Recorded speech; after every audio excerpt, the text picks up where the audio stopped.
Hello listeners, welcome back to another episode of our Rome Recap series. Today we are going to be touching on a wide variety of things, talking about gratitude and gratitude journaling, reframing your mindset in order to see a negative as a positive. We touch on sex differences, over and under perception bias. This came up in Chris Williamson's podcast with David Buss, really interesting topic. We also touch on scams and scammers.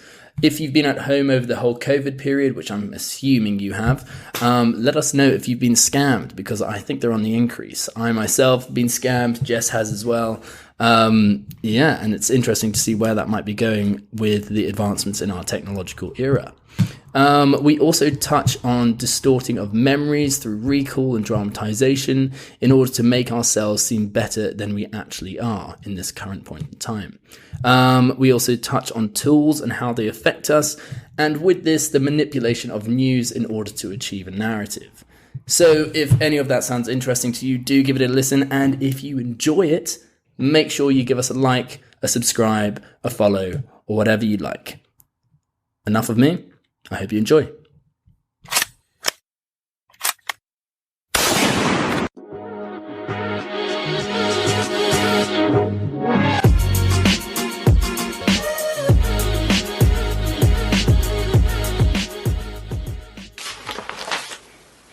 I tell you what, I was listening to Chris Williamson and Greg McKeown. He's written two.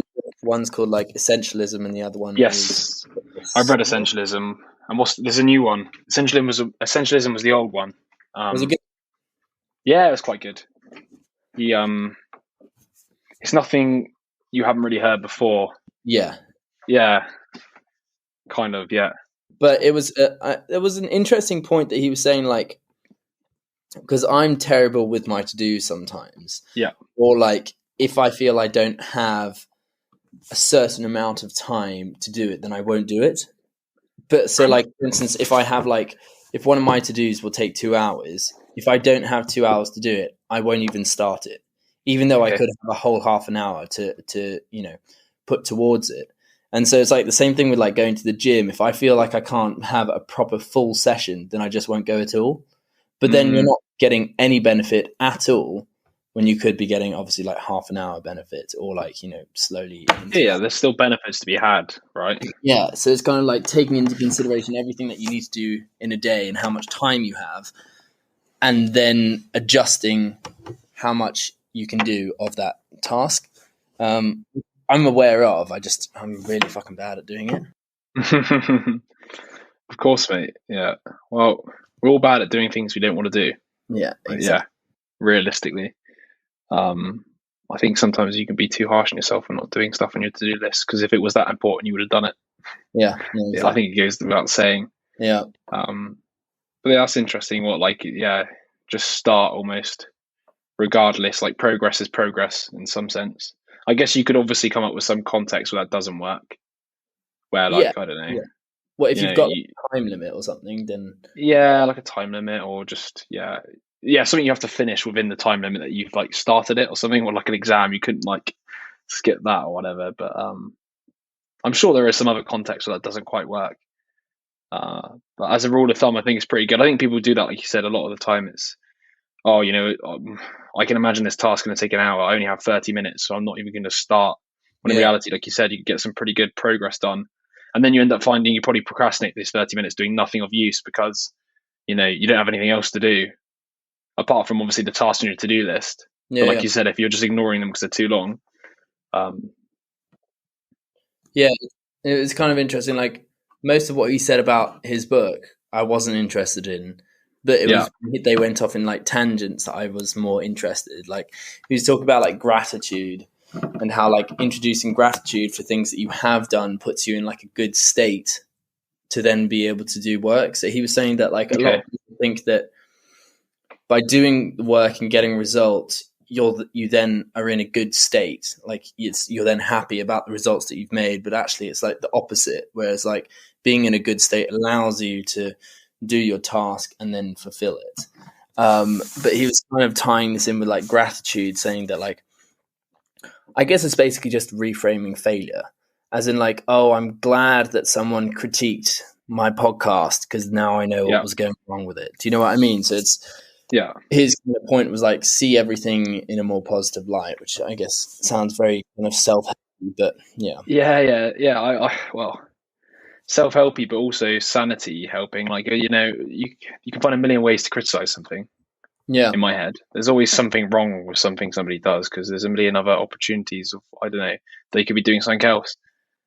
Or there's just a million ways to perceive everything.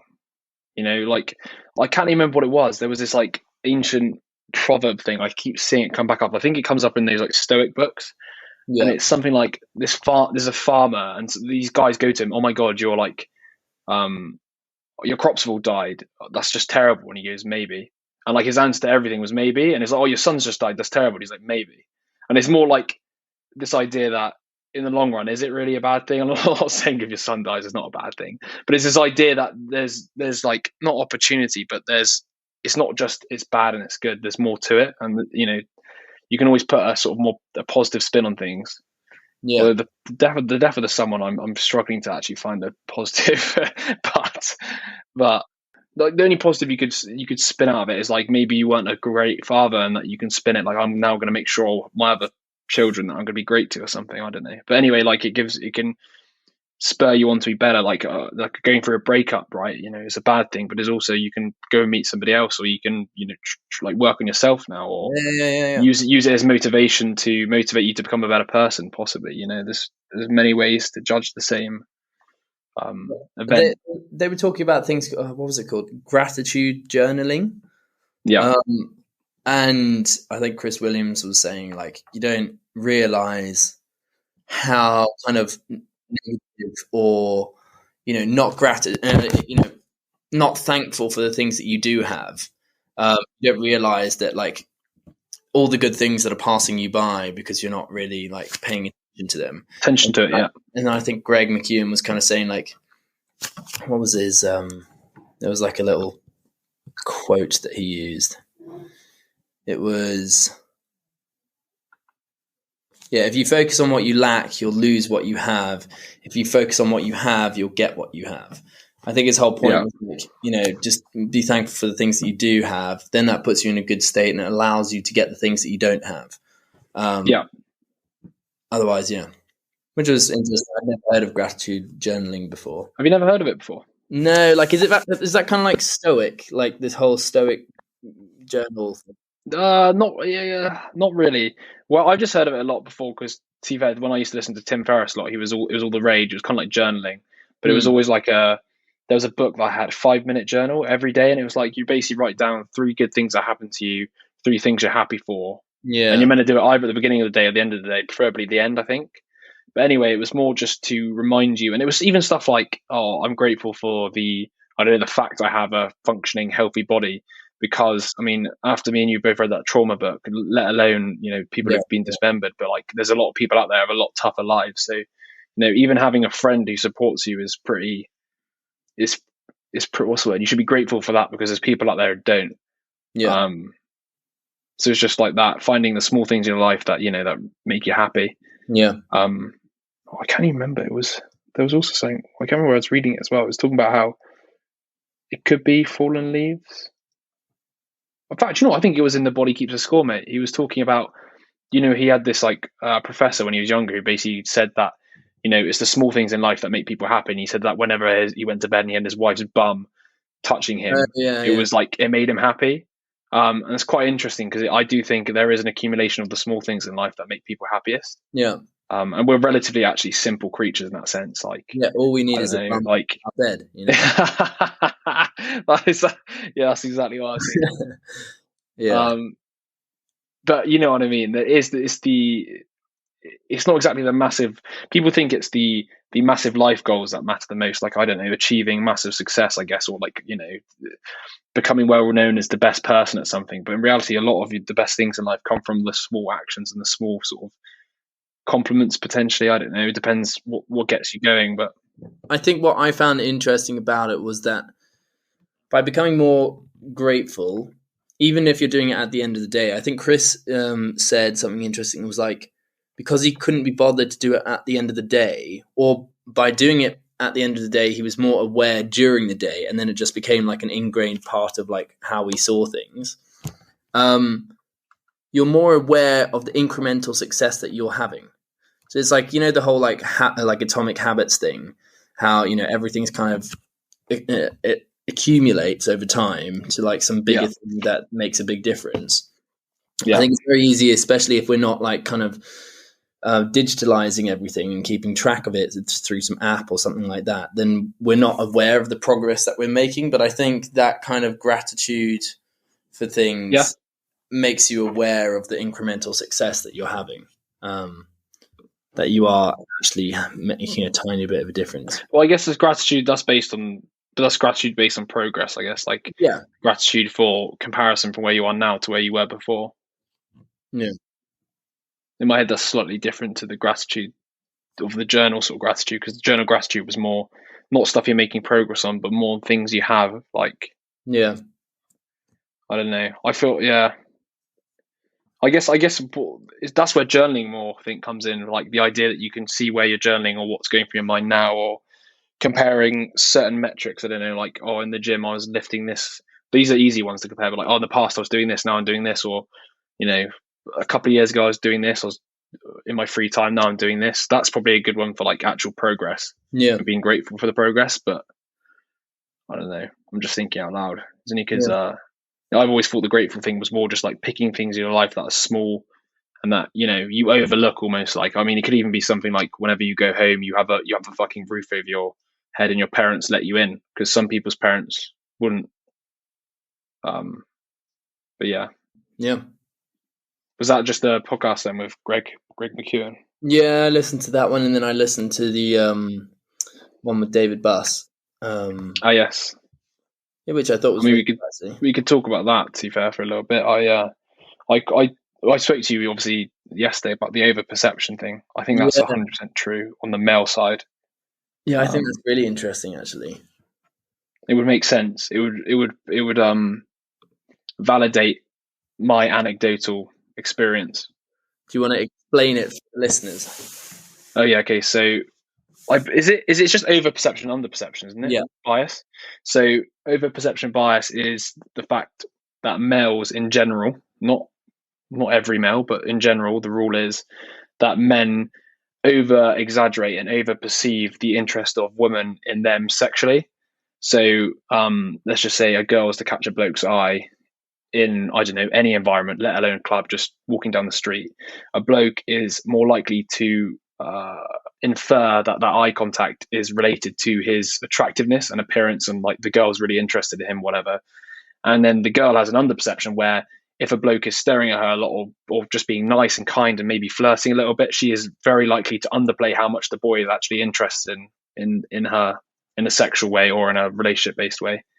And it explains a lot why the boys tend to sort of, probably I would say then on average, must have an overinflated size ego based on their attractiveness to girls, because they basically think any girl looking at them is interested. On average, that was probably the case. And maybe girls would have an underperception because a lot of boys aren't going to come out and go, I like you. Whereas girls require that to know that the boy's interested more than his joking and being nice and stuff like that. And I think that's a good synopsis, but is there anything I left out? No, I think that's pretty on point. I think like he tries to give the evolutionary account for it. Like, if you were foraging and your tribe was pretty small, you would have to make the most of any kind of sexual interest. And so, well, as a bloke, right? And the blokes are the ones who have to go forward, right? To the girl. Yeah, exactly. And so they would have to take advantage of their opportunities. And so they perceive these. Basically, the way I thought about it was evolution is wired because as the females are the more choosier species. Species are the right word? Probably not. Anyway, the choosier gender, or however you want to call it, or the choosier sex, males would then have to, I guess, probably try more to achieve less when it comes to sex or in relationships. So therefore, we're probably wired to try more and over exaggerate the interest people have in us, to therefore motivate us to try more. Or at least that's how I understood it. Yeah. And whereas females are almost the opposite. They have to underperceive it. So then only the males that really try are the ones that come across. And Yeah, I always like to think of it as whenever you look at sort of watch the David Attenborough programs, you always see the males are the ones who are trying to build these nests and do these weird yeah, dances. Not all the time, but the majority of animal species have that, where the male is always trying to showcase their skills, and then yeah. the females choose, which is quite funny. I think we're just glorified dancing apes. And I find it interesting though that like in like human beings, like women have makeup and things like that, yeah, which is kind of obviously against the whole men showing off. Do you know what I mean? yeah. What do you mean? Sorry. As in, like, for instance, the males in like other species are normally the most colourful and things like that Ah, to att- okay. to attract a female. Whereas in Yeah. males, obviously, we do, we showcase our talents and our skills and our characteristics in different ways, whether that's playing sport or having a career or all these different things. Yet it's still just interesting that makeup is on the surface level, Primarily like used by. is Mm, primarily used by women to attract men. well, as in because males don't use it, right? I think there could be some social stigma with that. Just like people don't accept, or like it's less acceptable at the moment to wear makeup as a male. I think if it was allowed, many men probably would, possibly if it was less socially stigmatized. But I think, yeah, you're right. But girls in general are more looks orientated because they know that's the male selecting factor. I think, Yeah, or the most important male selecting factor. I mean, if you look at the other book, I think The Evolution of Desire by David Buss, he talks about like they rank order the traits that each sex finds most attractive, right? And without fail, to be fair, when it's short term mating, so it's just like one night stands, attractiveness is like pretty much the top for both. yeah, yeah. And then funniness and stuff is usually next to it, whatever. But then when it's long term, the attractiveness for females, like for being attracted to men, sorry, goes down the list to about like 5 or something, and then it's always about being like resourceful and power orientated, basically. But on the females, there's always attractiveness Yeah. or youth indicators. But that's why makeup exists, is because they're trying to get the youthful indicators going again, the clear skin and the. Yeah. Because if you look at all makeup, it's essentially doing that same thing. It's making the skin clear and the same color, and then also lipstick is basically promoting the size of your lips, which is another sort of health factor. And then obviously there's the hip size waist or hip to waist ratio, whatever, which now people are sort of bypassing by putting in like implants and stuff. Um, uh, so yeah, I can, from an evolutionary perspective, it kind of makes sense why they would. Make yourself seem more youthful. Because That's yeah, what girls look like for. no, but as I said, that's the highest selection factor, right? And then I would say then linking to the highest selection factor for males, which tends to be like I said, resource driven and acquiring status or whatever. That's why they like sort of famous or sports stars or whatever, or people who are good at something, because it shows that they're resourceful and they can achieve, if that makes sense. Yeah. Or at least that's my hypothesis, and I would say that's, yeah. I mean, I mean, you can deny it all you want, but if you look around at sort of who ends up with the most people on either side, Anti-age sexual partners, that is. and stuff like that. Yeah. Yeah, and if you just look at people's behavior, people can deny it all they want, but the fact that beauty industry is probably one of the biggest industries in the sort of for females, that is, in terms of money Yeah. spent, and the fact that every female spends hours a day doing makeup, and they will always claim, and fair enough, it's not always to attract mates, it's to feel confident in themselves. But why wouldn't they feel confident in themselves without the makeup? Is because they know they're being judged on their looks. Yeah. In my head, I mean, the behavior doesn't lie. I can lie and speak, but the behavior doesn't, does it? Yeah. Yeah. Exactly. Exactly. Why is porn mainly watched by males rather than females? Because men are really way more attracted visually, and also have the inclination for more sexual partners, which porn can kind of give them through the visual stimulus, right? Yeah. So that also is another thing that men could say, oh, they don't want to do that or don't like doing or whatever. But the behavior is channeled in by the fact Pornhub is probably one of the most visited sites on the internet. Do you think then that if porn didn't exist, would guys cheat more? That I've thought about that argument. I don't know. It's interesting. Don't know. I don't know. Somebody's put that argument before that the porn industry is good for the fact that it reduces the cheating, or reduces also like weird, like obviously hot topic, but rape as well, because Yeah. they can sexually satisfy themselves to some degree. Yeah, I heard that Um, in Japan they have like quite extreme porn, and it reduces the kind of need to like rape and very hard to analyze that stuff, but you could see why that would potentially affect it and be the case. yeah, Um, I don't know. weird though. Yeah, yeah, it's who knows, mate. But like I said, it's not about.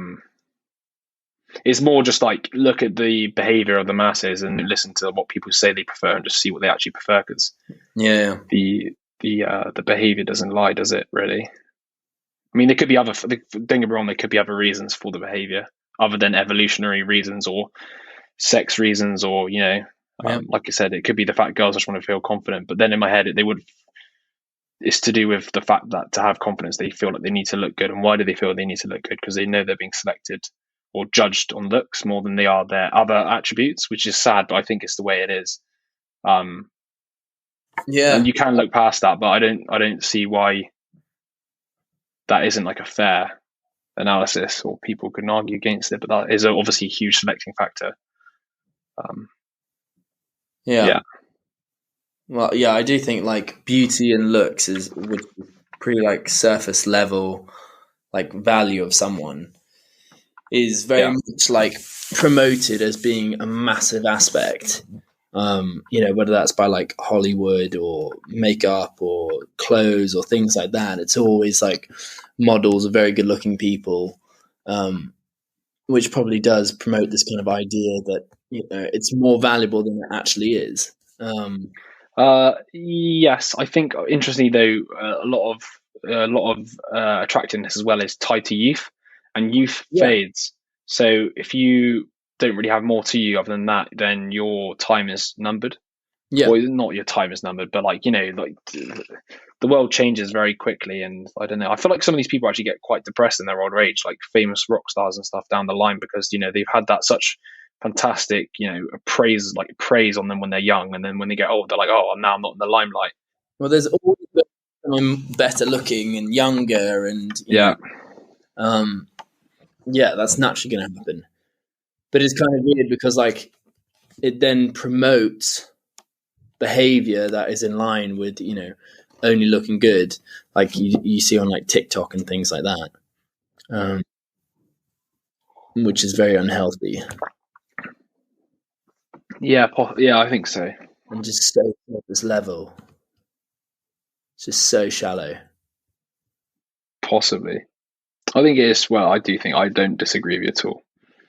I think it's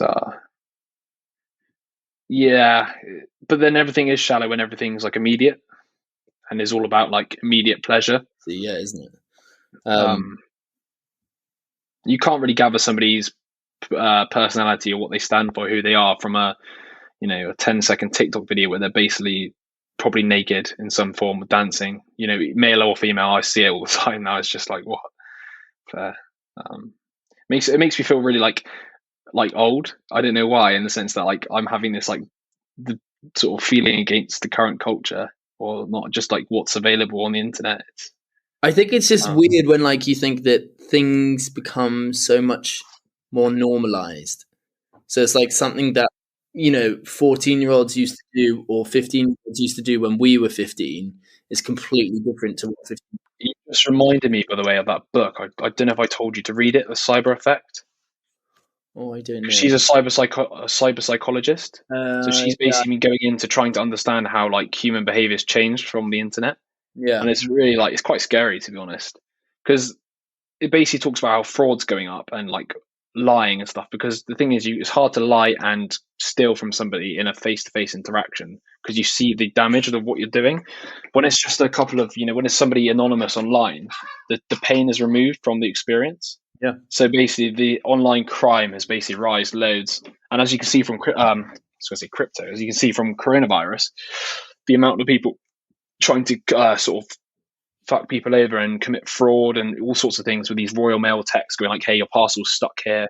yeah. It's only just increased, and I'm convinced it's because of this. You don't see the damage you're causing. Whereas in the past, let's just say you were a tribe and you had coins, you could see that you've stolen it or whatever. Do you know? If that's probably a wrong example, but there is a more visible, or like before the internet, if you were a criminal, you have to move from town to town. Now you can just sit in, some sort of tax haven and just cyber hack people or just con people into giving you money and then never get caught. Yeah, now that everyone is online, like the amount of text that I've got from like an HSBC when it's not HSBC. Oh yeah, like, I didn't even. Of course, mate. All the time. I get so many calls a day. I literally hang up on them, and then I find the people who actually want you will either leave a voice note or they'll text you. Yeah. Because the majority are fake. Yeah. Like I get calls all the time, and it'd be like, huh? Yeah. I had my emails hacked like a while back. Yeah. And then they were trying. Just so long, and it's just like.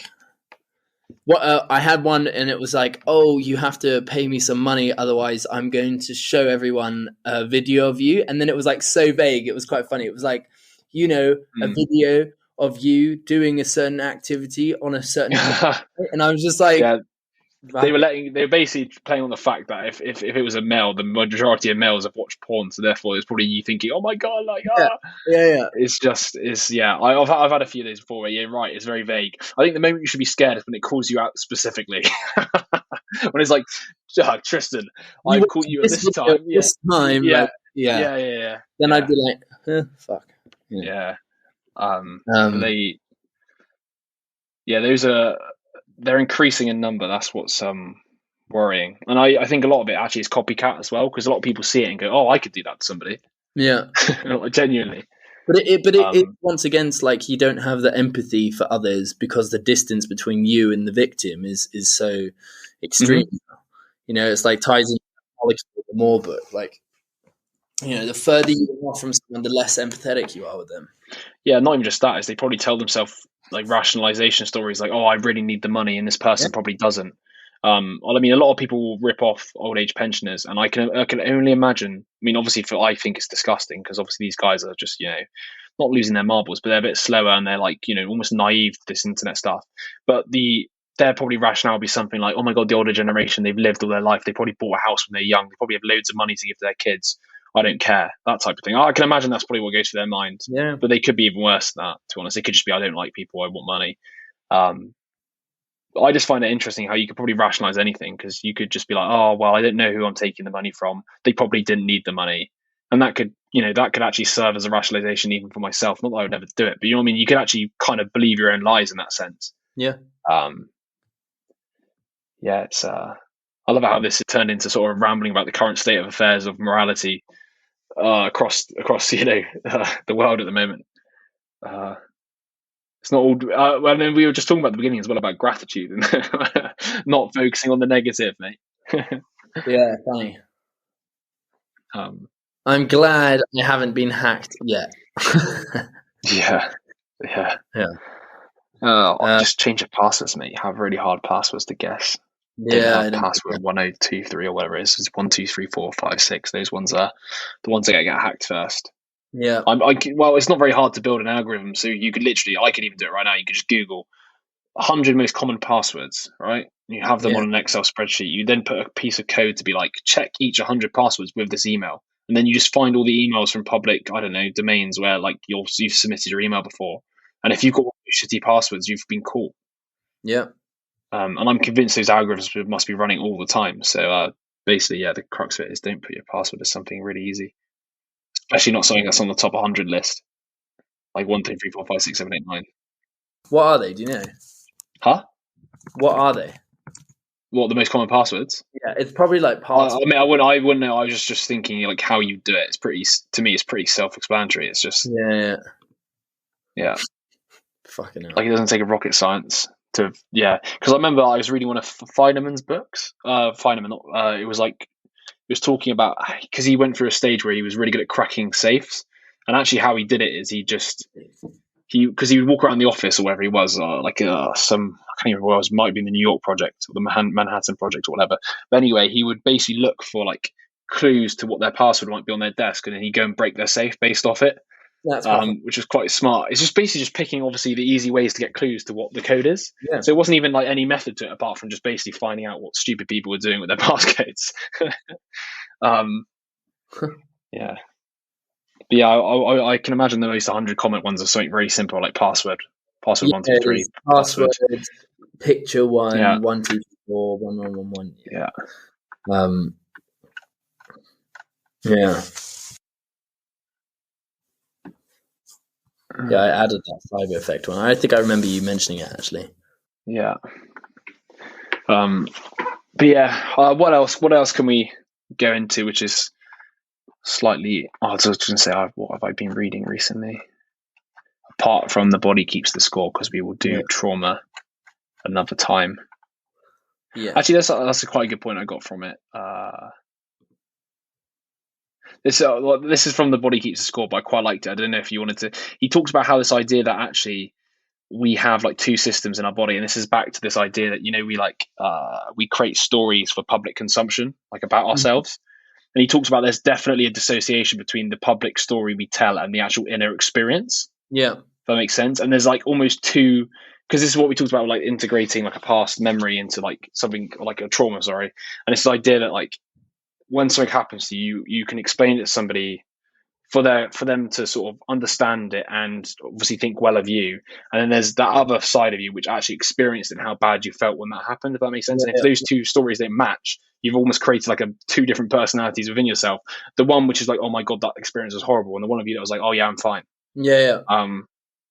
Which I thought was quite interesting about how you could almost argue that quite a lot of our memories, because every time you remember a memory or go through the sort of it gets distorted, right? So the more you tell a story in a big group, because obviously you're going to change the story to always favor you, the more you distort your own memory for public consumption. You forget the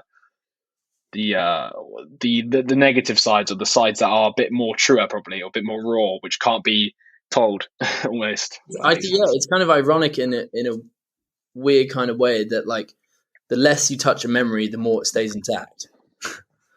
Yeah. Well, the truth is stays intact. The more you talk about it, then which is weird. Yeah, pretty odd. Because it just reminded me of the mistakes were made, but not by me. Because it's almost like, if somebody makes a mistake, the more they go back and think about it, the more they keep distorting it to be like, no, I didn't make a mistake. I was actually just doing my very best. I was doing this and this, to the point where they can actually convince themselves that they were in the right, when in reality they could have been so wrong, because every time they recall it, they're telling it in a positive way. I always try now, if I'm having like a conflict with somebody, to try and explain it as on my side as possible, because I'm obviously, if you're a victim in a story, you're obviously going to angle at everything you did right and ignore anything you did wrong. So I have this like massive skeptic barrier up now to anybody who's trying to explain to me why the conflict is somebody else's fault. Because there's always like your part, and you're always going to downplay your part. Like always, there's no doubt in my head that anybody goes, oh yeah, actually, by the way, I was actually a bit of an asshole, or I did this wrong. It's always just like, I always find it's quite interesting when like people like break up with someone, and obviously, so like your mates with someone, and they'll tell you the reason, but I always want to know the other person's reason, even though you're probably never going to see them because you're mates with this person. Yeah. But I find it really interesting because there's always two sides to the story, and there's there's always quite a bit of discrepancy between the different opinions. Well, of course there's always two people want two different things, right? Yeah. The majority of the time, and then obviously I've always thought, even with mutual breakups where both people decide it's time to move on, there's always one person who instigates it more than the other. I'm convinced of that. I'm always convinced of that. Absolutely. That nobody's going to want to. If somebody wants to break up, nobody's going to be like, oh my god, no, please don't leave. Well, some people are, but and then they're going to be, oh, it was mutual. But in reality, it probably wasn't. Because I don't see how two people could come to the same conclusion. Unless, of course, obviously it's going really bad, but somebody would have wanted to get out more than the other, I reckon, and then they will have different reasons for it. And also, and there's so many things like tied up. It's like, first of all, someone's never going to be 100% honest, because either they don't want to hurt someone else's feelings, or they don't want to come across as someone that they're not, or like, all these different things. So no one ever expresses the whole story. Of course they don't. Which Well, it's means also impossible because your stories would. gaps. But I don't think people tell themselves the true story of why. No, they don't. Sometimes. I think because that's why it's so messy. Yeah. Or breakups tend to be quite messy. Well, because also there's room for the other person to make assumptions. If To misinterpret. If it's vague or there's miscommunication or some things aren't expressed, then the other person just like connects A to D and says, "Well, this is the story missing B." You weirdly as well. So that was actually another good point in the trauma book, which I highlighted, and it wasn't to do with trauma. It was just in general. It says when the brain is given ambiguous information, it will rely on imagination to fill in the gaps, or evolve inference to fill in the gaps, right? And then I thought about this quite recently as well. Like, so if if somebody's broken up with you, right, or whatever, that you're going through this thing, which is a bit ambiguous, they've told you some reason, like, oh, it's not you, it's me, or whatever the classic line is. Your imagination will then go like, okay, right, what could possibly be the case here? And as your brain is probably more inclined to go towards the fearful response, or the more, do you know what I mean? It's more to go towards the more negative side. You will then pick up on, because obviously everybody's seen movies, everybody's seen things, or maybe there's somebody else in their life. I feel like the default is always to default back to these negative feelings of like the imagination goes, oh my God, there must be somebody else they're seeing, or they must have done something wrong and they've now decided to break up with me, if you kind of get what I mean. And I thought as a default, we as a species probably go to that rather than the more positive side of actually she probably just, want some space. Well, this is it. And that's why relationships get really bad, because then I reckon people get properly like aggressive because they think it's always the negative, like, oh, there's another bloke or another girl. And people always like, because their imagination basically takes hold, and the only thing they can conceive of is that there must be somebody else. And that's when I think relationships, breakups go bad. I think it's interesting because a mate of mine, who I won't mention, but basically like, he had a mutual like breakup with his girlfriend. Yeah. But it was really interesting because I think like 3 days in or something, she got with someone. And then he suddenly questioned everything. And it's like, when you talk about, you've got the middle, beginning and end of like a film, but it's not until the end bit that it ties everything.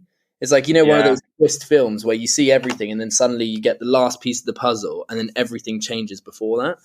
And it was amazing. It was like because then he would start to question everything. It's like, oh, that means that she hasn't been feeling like this for the whole period that we've been together. I get that, because then you feel like there wasn't any respect almost. And that's why I get why when relationships end, they usually say, give it a month or two. Because I get that. That shows mutual respect of what was there. Because if somebody moves on so quick, then it's a bit like, did this even matter? If that makes any sense to you. I think it's interesting because, for instance, we don't know why someone got with someone. Maybe they like, I don't know, self-sabotaging, or they're depressed. Could be, no, exactly that, yeah. Could be obviously they're really sad because of obviously what's happened. They got really drunk and then accidentally got with somebody. Yeah, but that's exactly it. It's like what you were saying is like we jump to these extreme conclusions. Like, oh, well, it must be because they were, like they must have been cheating on me for the last 2 months. Yeah. Clearly we're fine doing it.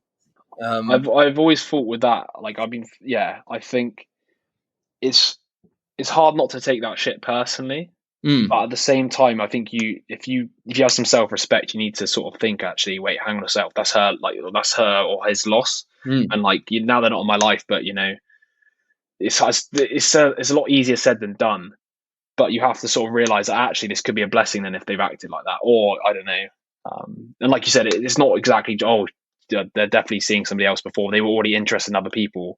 It could be some way of coping with the stress. I mean, as we read from this trauma book, people cope with things in very self-destructive ways, and I think we all do.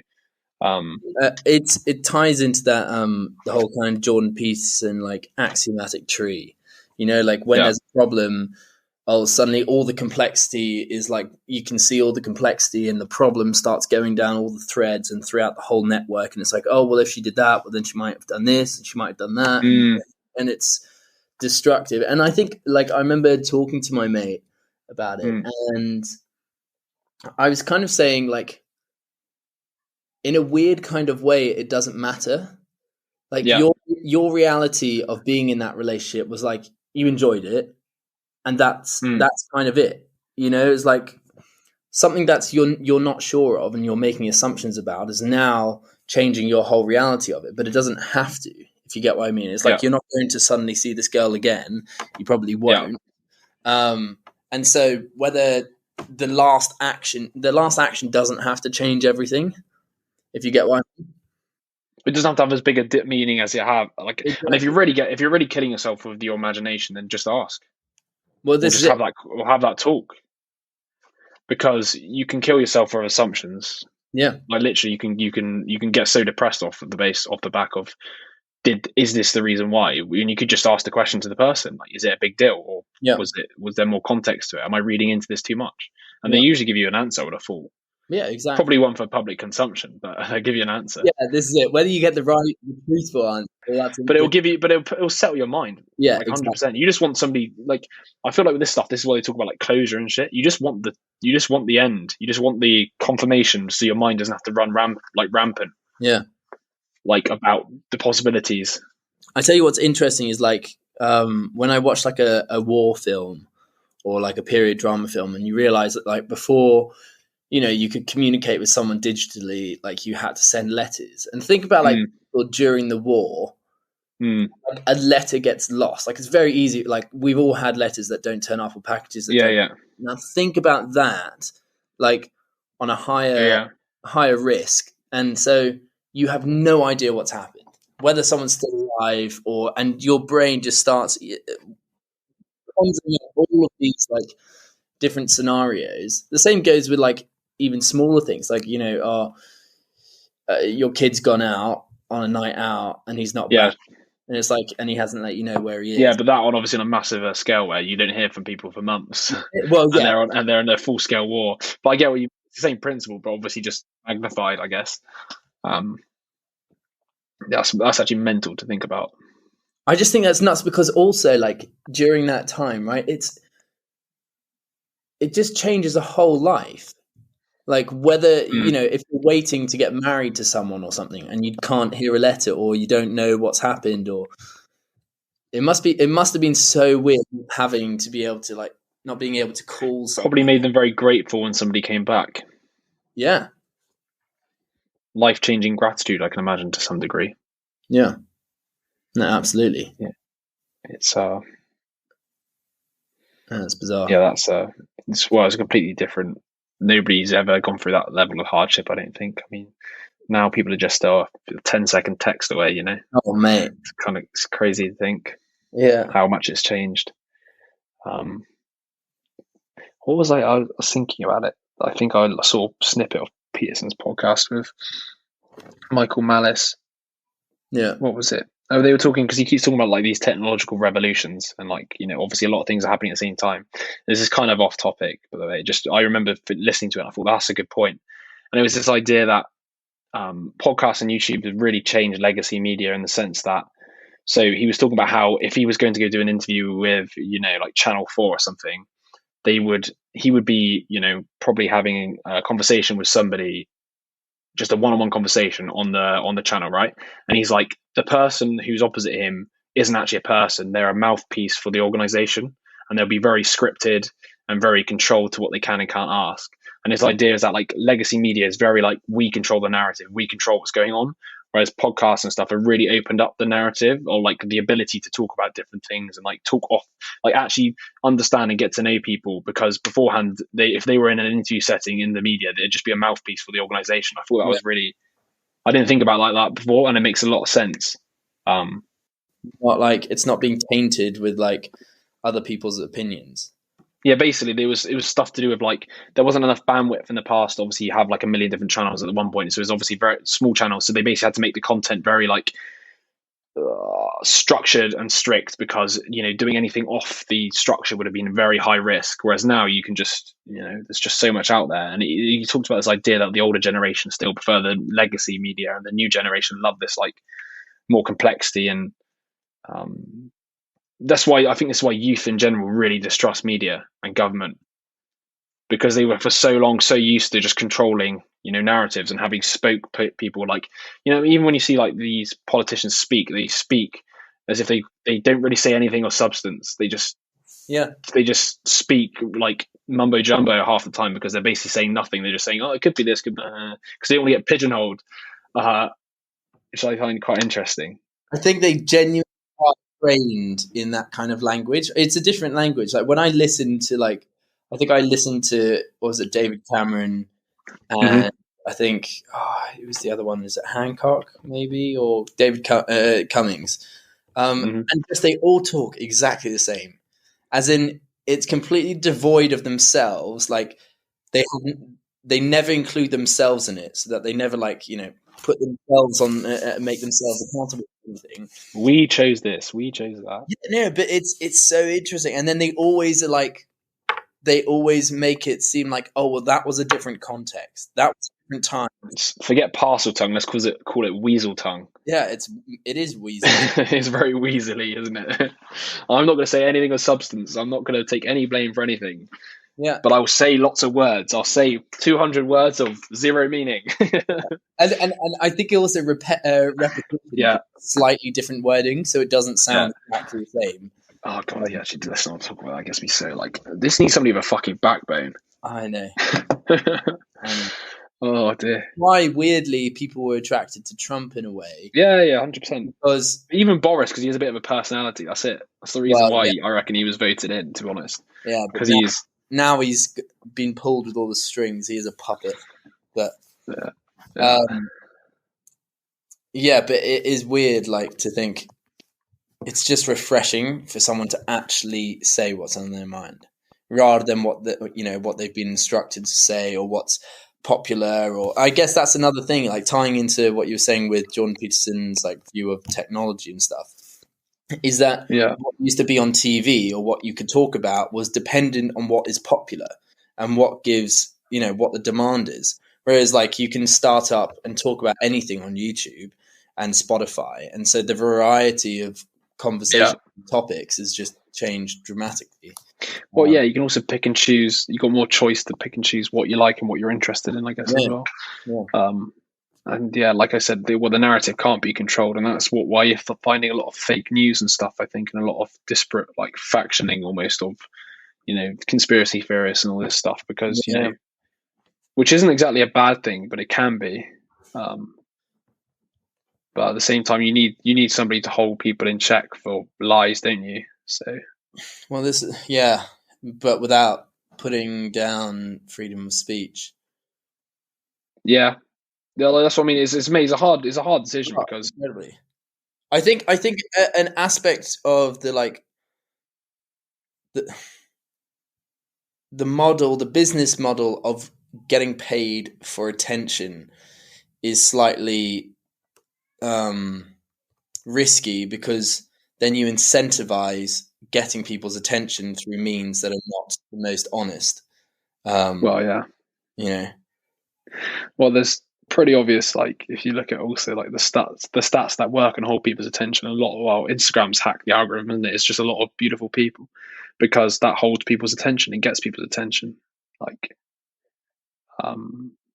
yeah, the art of stealing attention has become, there's like you can build a whole scientific sort of inquiry into all of that now, because there's just so much proof of what people's attention like goes towards based off, for biological reasons. Let's just say it's sexual, or even just, could you call it cognitive reasons, where somebody really breaks your schema, I guess, when somebody like puts something out there which is like controversial. Yeah. But yeah, it's God, it's like we're like complaining about the state of the world. God damn it. Well, no, I think like what Jordan Peterson is saying is remarkable. Like, these tools that we have are remarkable, but like tools are dependent on their owners. It can be used for the best of the best, but it can also be used for the best.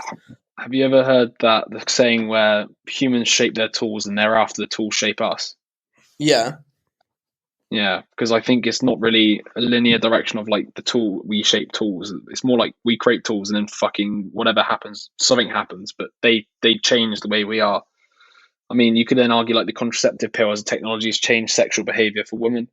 Yeah, absolutely. And probably upheld the whole hierarchy of like marriage, and almost destroyed religion as well, because I guess religion almost worked because of the fact that, you didn't have sex before marriage, because otherwise they get pregnant. like in a weird way. It's kind of crazy if you think about it. Yeah. And now you can, I was thinking about it from a computer perspective. Now you can use a camera to, represent reality. So you take a photo and it turns into a symbol, which then gets sent across the world and then gets re-represented as a symbol. So, we can transfer many pockets of reality across the world. And then obviously, because we're narrative animals, you can then make sure the pocket displays a specific narrative that you want. And then you can start, fucking around with people, the way people think. Well, that's the thing. It's not even like a bit of reality. It's because it's so extracted from reality. It doesn't have any context. Yeah. I sent you that 60-minute video, didn't I? Remember like that? It was on Twitter. It was like how one media company changed the narrative so much, and I found that fucking scary. Yeah, it's terrifying. It is, isn't it? Because when I first watched the first video, I was like, this guy's such a douchebag. And then you watch the second one. Huh?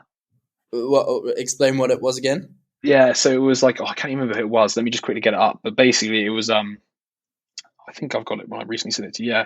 So it was Ron DeSantis on Publix, Walgreens, blah, blah, about vaccine distribution. And then it was an edited cut, the actual cut. And on the edited cut that the 60 Minutes did, it was stuff like, he basically looked like he was dodging questions, wasn't it? It looked like he was basically being really rude to the journalists and basically saying, we don't have any answers, we don't have this, whatever. And basically just showing him to be really incompetent, I think was the best way of putting it. Yeah. And then when you actually watch the real video in real time, he's actually accusing the journalist of trying to pigeonhole him and being like, you're trying to make me sound bad or whatever. And it just goes to show that, like, when you cut out specific words and make it look as if like he's being a douche, like I immediately thought, I don't know this person, I don't like him. And when I watched the second one, I was like, actually, I quite like this guy. He's trying to like not be destroyed by this person. And this is the power of like, when you cut and edit something up into the snippets, and like Kahneman always says, we got a brain for jumping to conclusions, like, because we don't want to have to think about things like this all the time. We want to think less. So what we do is we just go, okay, that's bad, that's good, or I don't like this person, I don't do this. What do you got? I mean, we're always trying to simplify the world into like, that's not a good person, I don't like him, so therefore I don't have to listen to him. And it just goes to show how easy that can be hijacked. Well, yeah, it's interesting, isn't it? Like, if you think that there was one kind of, a couple of media channels that everyone would tune into, and so editing on that scale would manipulate everyone's kind of reality. But now you can find your news anywhere. And so, like, the opposite end of that spectrum is like, you can find your news anywhere, but by doing that, you're also only finding the things that you want to find. So it's like, where's the kind of like perfect midpoint or the optimum of like, what's the real source? And because most of the time it's, people also just don't care enough to want to find the real truth, do they? They just want to repackage or reconfirm what they already believe. I mean, this is the whole argument, isn't it? Really. I'm still convinced, although there's a lot of people out there who just want to confirm what they believe, there is a significant amount of people out there who are just like in the middle and just don't know what to believe. And I think that's the best position to be in. What's like the Dunning-Kruger thing? Yeah, I guess Yeah, I do. I genuinely do wonder whether there's some, not genetic. I wonder if you can find, back to this, neurofeedback stuff. I wonder if there's a way you can train yourself to want to think about things more. Like, how you can train yourself to calm down and effectively. I think it was the beta waves, aren't they? The slower waves of like calm thinking or whatever. You can train yourself through mindfulness to basically be more calm and think more clearly. There must be a way to just train yourself to want to just, think things through a little bit more. I guess that could be mindfulness. Yeah. But I'm convinced the more, like, the older, maybe it's the older you get because your prefrontal grows as you get older, I think up until like 23 or something. But anyway, I just wonder if you can train it, because I think you can. Well, yeah. But then I guess you've got to want to have the motivation to want to train it. Yeah, or even the awareness that it can be. The chicken or the egg, eh? Yeah. Which one came first, eh? That's a bloody good question. Let's go with that one. I have never ever been able to answer that. What? Oh, the chicken or the egg? I guess you could. I guess the argument is it's just a mutated chicken, mutated animal in an egg. Yeah. I guess that is the only way it could be, surely. Unless, of course, we go with the god. There would be something like, what would be the alternative to an egg? If you get what I mean, like if we evolved from like fish, right? And it keeps evolving out. Like at one point, something would have had to lay an egg rather than give birth to something.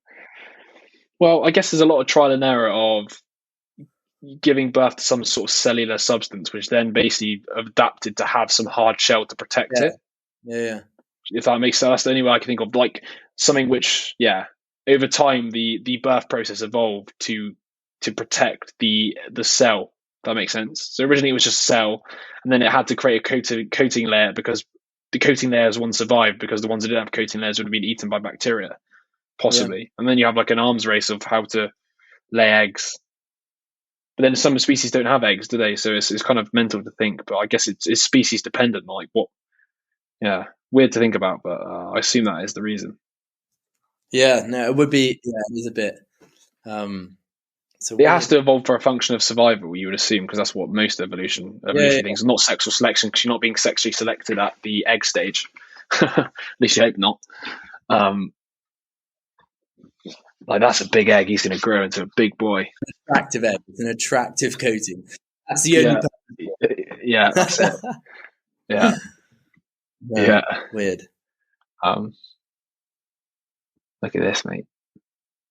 That could be I'm going to call that the theory of Jes, the egg theory.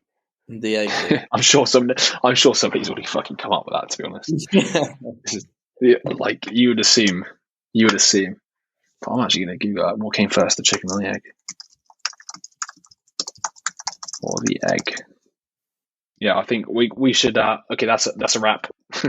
Dinosaurs laid eggs, and then a chicken crawled out. That's what it says here. So there, you heard it here first. Yeah. a T-Rex to a chicken via one egg. That's Jes's theory. It's a pretty deformed T-Rex. Yeah, that's it. All right.